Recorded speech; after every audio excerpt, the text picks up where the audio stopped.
Okay, think about this for a second. Something really simple, like making your bed.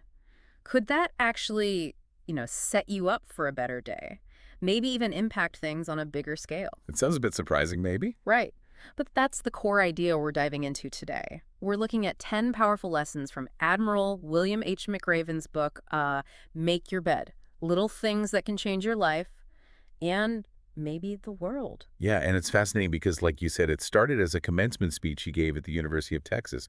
So these ideas, they come from his pretty intense Navy SEAL background, obviously. Base. But they're really framed in a way that, well, anyone can connect with, facing everyday life challenges. Exactly. And for you listening, our mission here isn't just to list the 10 things. We really want to dig in, get to the core insights, understand how these small actions, these mindset shifts, can actually lead to, well, real personal growth. Mm-hmm.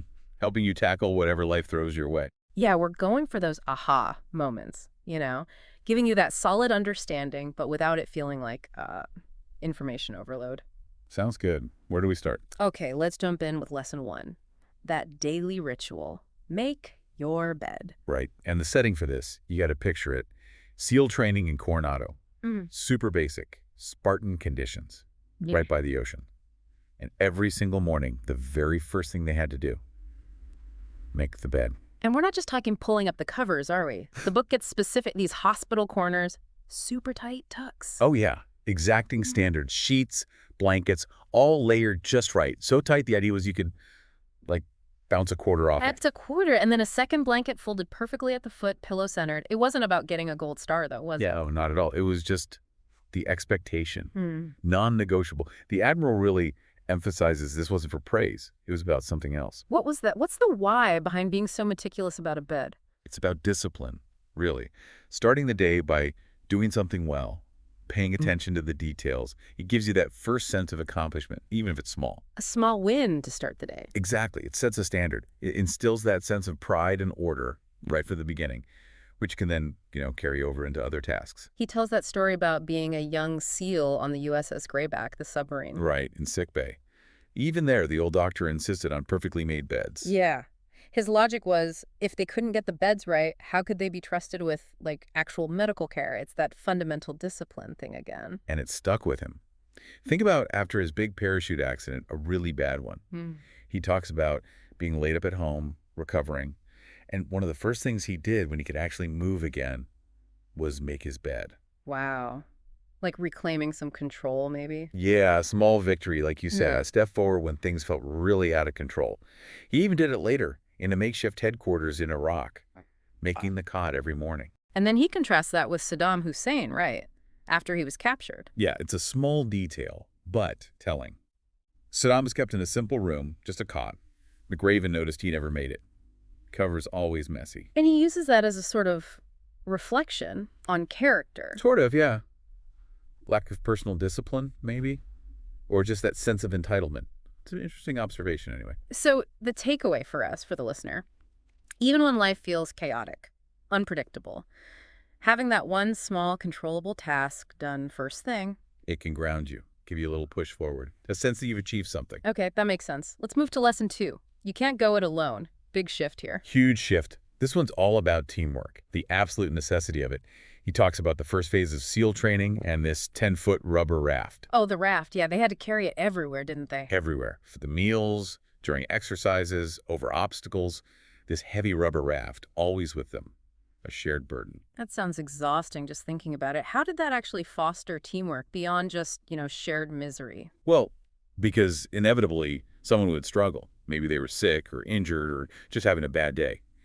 And the rest of the crew had to pick up the slack. Paddle harder. Carry more weight. Exactly. Share the load.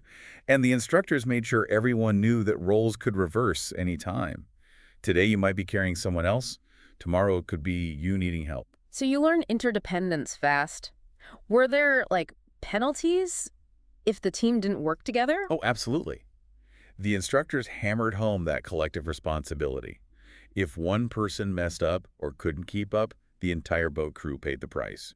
Usually with more push-ups or runs in the sand. Incentive to help each other out, then. Big time. You learn pretty quick that your success was tied directly to the guys next to you. Which leads right into that really intense personal story he shares. The parachute jump. Yeah, that's a heavy one.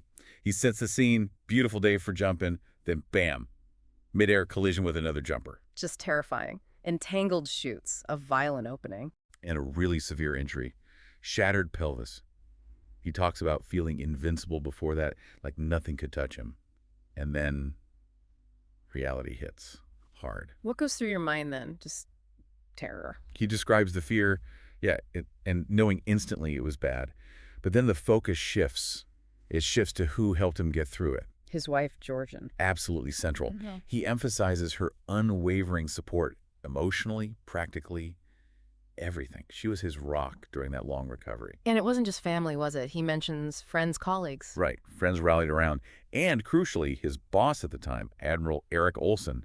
Colonel Olson really went to bat for him. How so? Navigated the bureaucracy, pulled strings, basically, to make sure the injury didn't automatically end his SEAL career, which it easily could have. Wow. So even someone at that level, that capable, still needed that network. That's the whole point.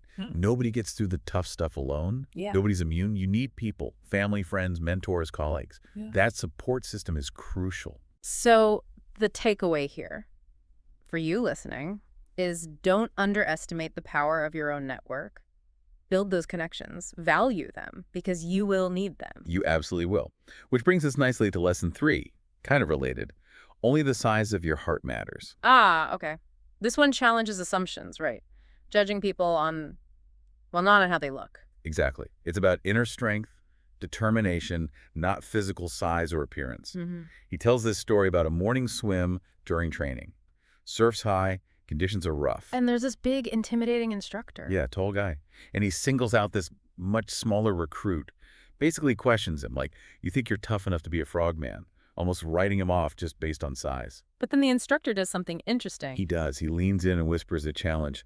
Prove me wrong. Prove me wrong. And what happened? Against the odds, against expectations, this smaller guy just digs deep, pushes himself like crazy, and finishes that brutal swim way up near the front of the class. Wow. What do you think made the instructor say that? Did he see something? Maybe. Maybe a flicker of defiance or just raw determination in the kid's eyes. It wasn't about dismissing him. Maybe it was about igniting that fire. McRaven connects this to his own experience too, doesn't he? When he visited the SEAL training base as an ROTC kid. Yeah, he remembers seeing these like physically imposing guys. Senior chiefs. Exactly what you'd picture. Yeah. You know, built like tanks. The stereotypical elite warrior image. Totally. And then, contrast that, he sees this other guy. Civilian clothes, kind of slight build, looking at photos of SEALs on the wall. And McRaven's first thought was? Sort of dismissive, honestly. He admits wondering if this guy, this civilian, really had what it takes, doubting his toughness based purely on appearance. Uh-oh. Famous last thoughts, right? Who was the guy? Big reveal time. This frail-looking civilian, Lieutenant Tommy Norris, Medal of Honor recipient, Vietnam. Get out. Really? Yep. Despite not being physically huge, Norris was legendary for his bravery. Incredible rescue missions behind enemy lines. Survived unbelievable stuff, even being shot in the face. Okay, that's a lesson right there. Don't judge the book by its cover. Big time. Absolutely. Norris's story just hammers it home. True grit, courage, resilience. That comes from the heart, from the spirit, not the biceps. So the insight for you, the listener, look past the surface. Size, background, looks. None of that is the true measure. It's the determination, the spirit inside. That's what counts. Well said. Okay, on to number 4. This one might sting a little.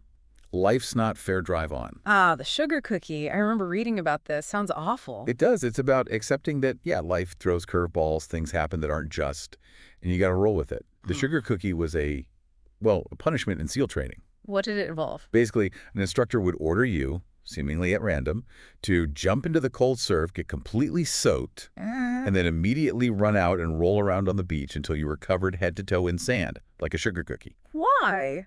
Was it for messing up? Sometimes. But often, McRaven says, it felt completely random. You could be doing everything right and boom, hit the surf, be a sugar cookie. It was demoralizing, uncomfortable, and felt deeply unfair. Especially for guys driven to be perfect, I imagine. What was the point then? Just hazing.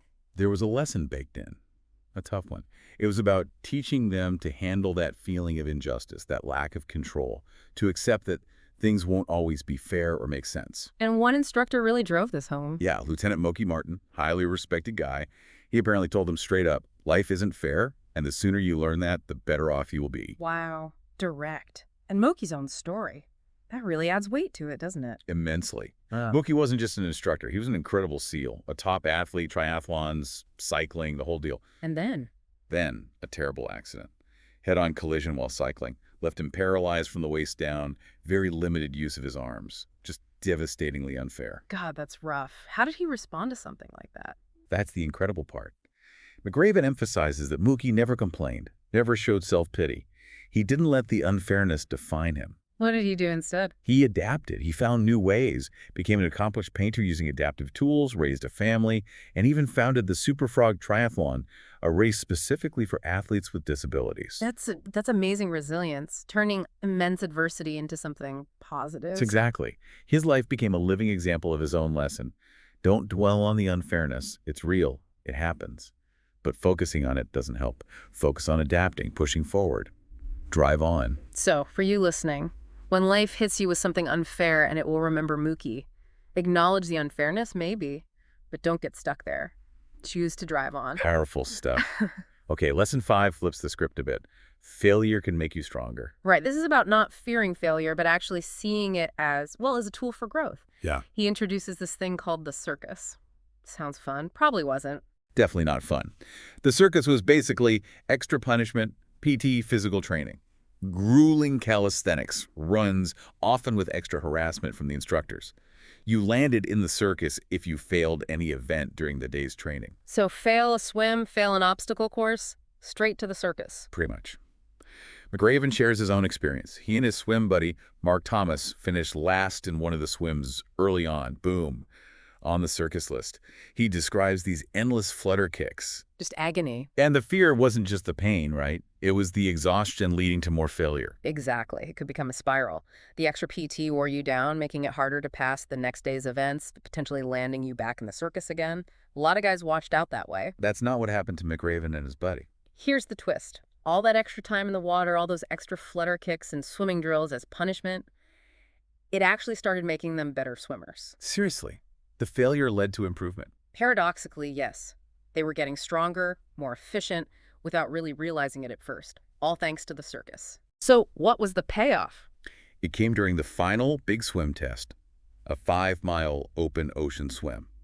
Huge hurdle for graduation. And guess who finished first? McRaven and Thomas. Yep. Surprised themselves, definitely surprised the instructors. The very thing designed as punishment for failure had actually forged their success in that area. That's a great training story. But he also shares a more personal career failure, doesn't he? He does. Much later in his career, he was actually relieved of command of his SEAL squadron, a significant professional setback. Why? What happened? He mentions trying to implement changes, maybe too quickly or forcefully. Whatever the reason, it damaged his reputation, stalled his career. It was a major blow. What did he do? Quit? We considered it, but he chose the other path. He persevered, took an opportunity maybe seen as a step back, leading a SEAL platoon overseas. And he used that past failure, that sting, as fuel. Motivation to prove himself again. Exactly. He poured everything into that role, worked incredibly hard, rebuilt trust, regained respect, and eventually that perseverance paid off, leading to bigger commands down the line. It's a real comeback story, so the takeaway is pretty clear, isn't it? Yeah. Failure's going to happen. It's inevitable. Don't fear it. Don't let it define you. Look at it as feedback, a chance to learn, adapt, and ultimately come back stronger. Okay, lesson 6. Feels related. You must dare greatly. This one's about pushing boundaries, taking calculated risks, not being reckless, but not playing it safe all the time either. He uses an obstacle course example, the slide for life. Oh, what's that? Sounds dramatic. It involves sliding down a long rope from a tall tower to a lower one. He initially used a slower, feet-first technique, possum style, he calls it. Safer, maybe, but slow. Why not the faster way? Fear, basically. The faster way was head first, commando style. Higher risk if you messed up. He was hesitant. Until an instructor, a Vietnam vet, called him out. Told him he'd never break the course record, never really excel, if he didn't start taking some risks. Push himself. Did it work? Did he try it? The next time, yeah. He Yeah. faced the fear, went head first, and boom, set a personal best time. A clear example of risk leading to better performance. How does this translate outside of training? He connects it to a real mission, right? A big one. A hostage rescue in Iraq. And it had to happen in daylight, which is not ideal for SEALs. Usually they prefer the cover of night. Why daylight? Intel suggested the hostages were about to be moved or possibly executed. Time was critical. The plan involved landing helicopters inside a walled compound. Very risky. Very high stakes. Landing helicopters inside a compound in daylight. That sounds incredibly dangerous. It was. Huge potential for things to go wrong. But the situation demanded daring action. They calculated the risks, decided it was necessary. And the outcome? Successful. All hostages rescued safely.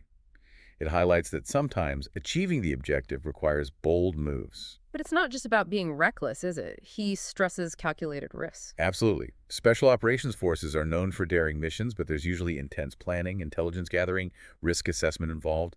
It's not random. He even quotes the British SAS motto, "Who dares wins." Who dares wins. So the principle applies more broadly. Definitely. Yeah. To reach your potential in life, in your career, anywhere, you often have to step outside that comfort zone.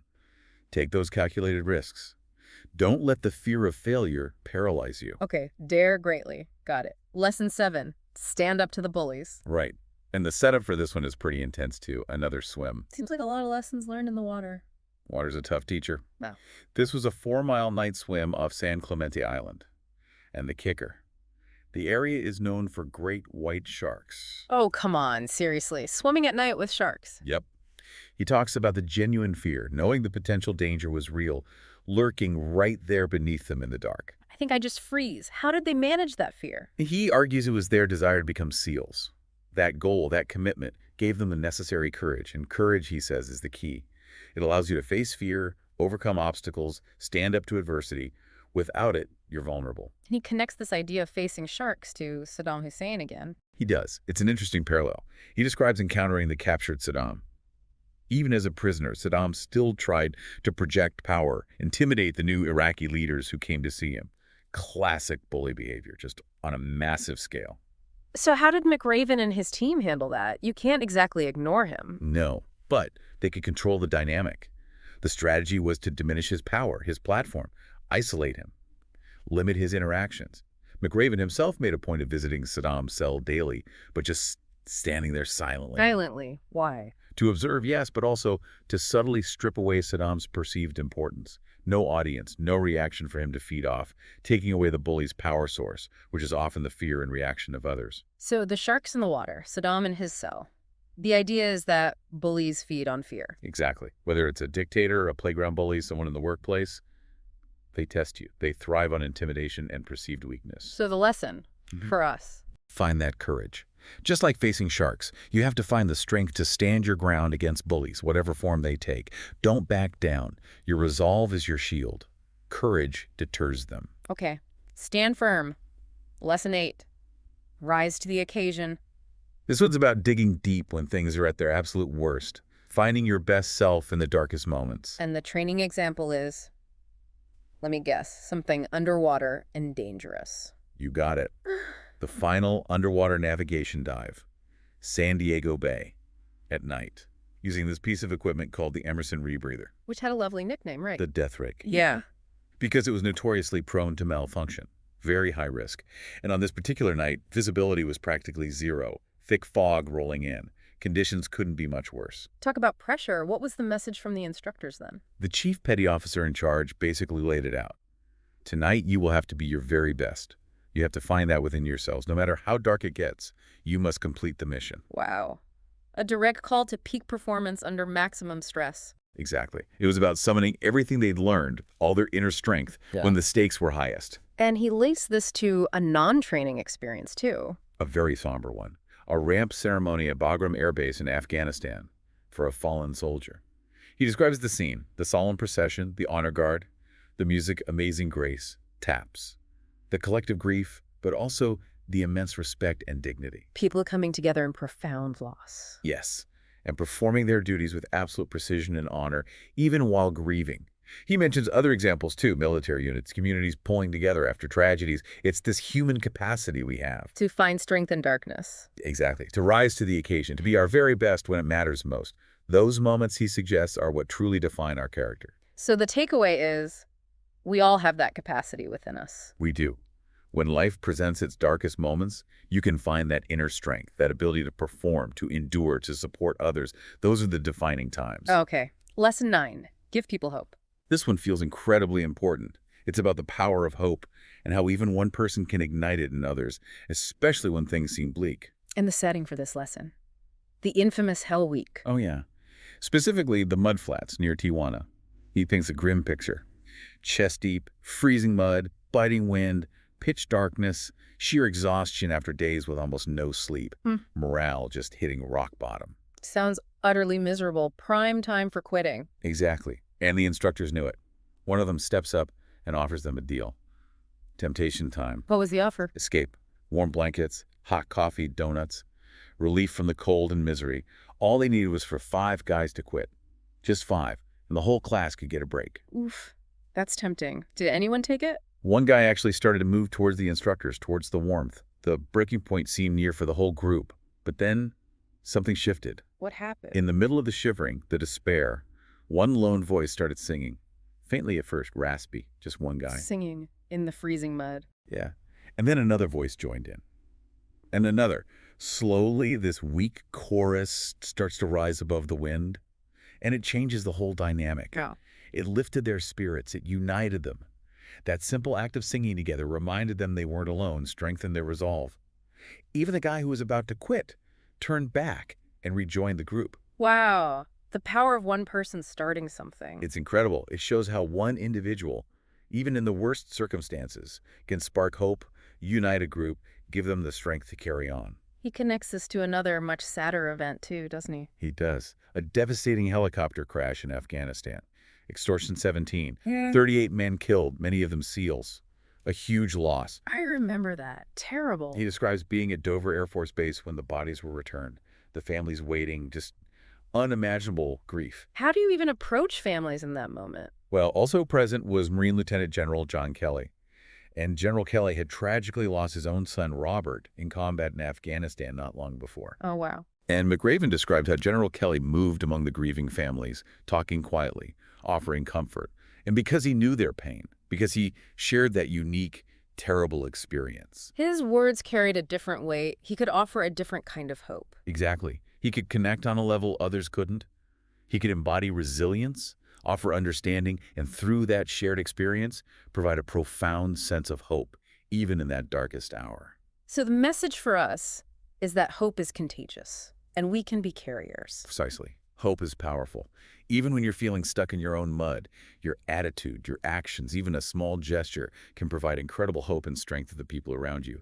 Don't underestimate that power. That's a beautiful lesson. Which brings us to the final one, number 10. Never, ever quit. The big one. The ultimate takeaway, maybe. It's about sheer perseverance. Grit. And this goes right back to day 1 of SEAL training. Right back to the beginning. He describes them lining up on the grinder, the main courtyard, and right there, prominently displayed, is a brass bell. The bell, what was its purpose? The head instructor lays it out immediately. He tells them how hard training's going to be, harder than they can imagine. Pain, cold, exhaustion, doubt, it's all coming. But there's an easy way out. Ring the bell. Ring the bell. 3 times, that's all it took. Ring the bell and you can walk away. No more cold, no more pain. Instant relief. Why put that option right there, day 1? Seems counterintuitive if you want them to stay. It's a constant test, a constant choice. But the instructor's message went deeper than just a physical hardship. He warned them. What did he warn them about? About regret. He told them that quitting, ringing that bell, might seem easy in the moment, but it's something they would regret for the rest of their lives. Quitting, he said, never makes things easier in the long run. And the fact that so few actually graduate underscores that point. Absolutely. It speaks volumes about the difficulty, yes, but also about the long-term consequences of giving up when things get tough. Yeah. That decision echoes. He wraps this up with a really powerful anecdote, doesn't he? About meeting a soldier in the hospital. Yeah, young Army Ranger he met in a hospital in Afghanistan. This Ranger had stepped on a pressure plate, IED, lost both his legs. Yeah. Just a devastating, life-altering injury. Unimaginable. How is the Ranger dealing with it? That's what was so striking. Despite the horrific injury, McRaven describes the Ranger's incredible spirit, his resilience, his absolute refusal to give up, to be defined by what happened to him. There was no quit in him. Even facing that. Wow. It just crystallizes the whole lesson. Life will hit you hard. There'll be countless times when quitting looks like the easy path, maybe even the only path. Yeah. But that's when you have to dig deepest, find that resolve. Because the regret of quitting, of ringing your own metaphorical bell, often hurts far more and for far longer than the struggle itself. So the final word for you, the listener, is essentially don't ring the bell. Don't ever, ever ring the bell. Find that inner strength. Persevere. That's the ultimate lesson. Wow. Okay, so that's the 10. 10 lessons, starting with making your bed, ending with never quitting. Seemingly simple ideas, but when you hear the stories behind them, they pack a real punch. They really do. Rooted in extreme experiences. But the principles themselves are universal. A solid framework for navigating, well, anything life throws at you. And hopefully for you listening, this deep dive gave you some of those aha moments we talked about, some solid takeaways without feeling like you just read a textbook. We hope so. Getting to the core of it. So here's a final thought to leave you with.